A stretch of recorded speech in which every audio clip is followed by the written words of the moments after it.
reaction to what is going on in Bangladesh. I think my answer to your first question applies. সাকিবের মামলা প্রসঙ্গে যা বললেন জাতিসংঘ মহাসচিবের মুখপাত্র। বাংলাদেশ জাতীয় ক্রিকেট দলের ক্রিকেটার সাকিব আল হাসান সহ অন্যদের বিরুদ্ধে হওয়া মামলার প্রসঙ্গ নিয়ে কথা বলেছেন জাতিসংঘ মহাসচিবের মুখপাত্র Stephen Dujarric. I can't give a play-by-play, hour-by-hour.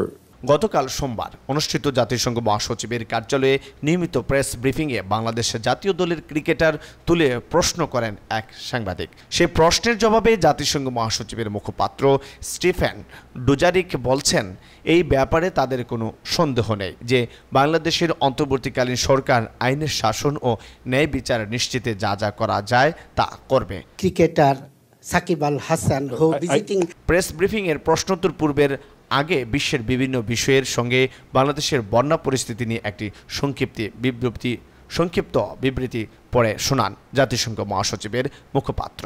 ব্রিফিংয়ে প্রশ্নোত্তর পর্বে আরেক সাংবাদিক বলেন তিনি বাংলাদেশ পরিস্থিতি নিয়ে প্রশ্ন করবেন। অন্তর্বর্তীকালীন সরকার ক্ষমতায় আসার পর গত 1.5 সপ্তাহে বাংলাদেশে হাজারো মামলা, হত্যা মামলা, দুর্নীতি মামলা হয়েছে।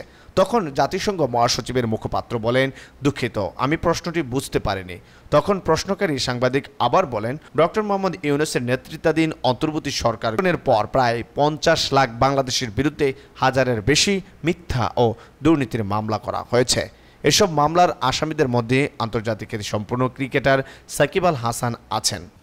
Can I have comment on the Secretary General's recent report on যিনি দেশের বাইরে আছেন? এছাড়া আসামিদের মধ্যে আছেন জ্যেষ্ঠ সাংবাদিক।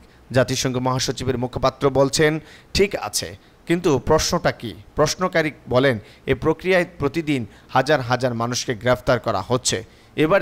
এভাবে মানবাধিকারের লঙ্ঘন হিসেবে ভিন্ন মতের ব্যক্তিদের দমন করার কৌশলের ব্যবহার নিয়ে জাতিসংঘের কোনো উদ্বেগ আছে কি? জবাবে জাতিসংঘ মহাসচিবের মুখপাত্র বলছেন, আমাদের কোনো সন্দেহ নেই যে বাংলাদেশের অন্তর্বর্তী সরকার, যারা রাজনৈতিক ও মানবিক দিক দিয়ে দেশটির জন্য অত্যন্ত চ্যালেঞ্জিং একটি সময়ে দায়িত্ব গ্রহণ করছে, তারা আইনের শাসন ও ন্যায় বিচার নিশ্চিতে যা যা করা যায় তা করবে। এ সময় আরেক প্রশ্ন করে ওই সাংবাদিক বলেন, ডক্টর মোহাম্মদ ইউনূস অন্তর্বর্তী সরকারের প্রধানের দায়িত্ব নেওয়ায় 2 সপ্তাহ হলো, তবে আইনশৃঙ্খলা পরিস্থিতির উন্নতি হয়নি। পুলিশ বাহিনীর সদস্যরা এখনও স্বস্তিতে দায়িত্ব ফিরতে পারেননি। এ প্রশ্নের জবাবে জাতিসংঘ মহাসচিবের মুখপাত্র বলেন, বাংলাদেশে যা কিছু ঘটছে তার প্রতিটি বিষয়ে ঘন্টায় ঘন্টায় তিনি প্রতিক্রিয়া জানাতে পারেন না। তিনি মনে করেন প্রশ্নকারীর প্রথম প্রশ্নে যে উত্তর তিনি দিয়েছেন তা তার দ্বিতীয় প্রশ্নের ক্ষেত্রেও প্রযোজ্য।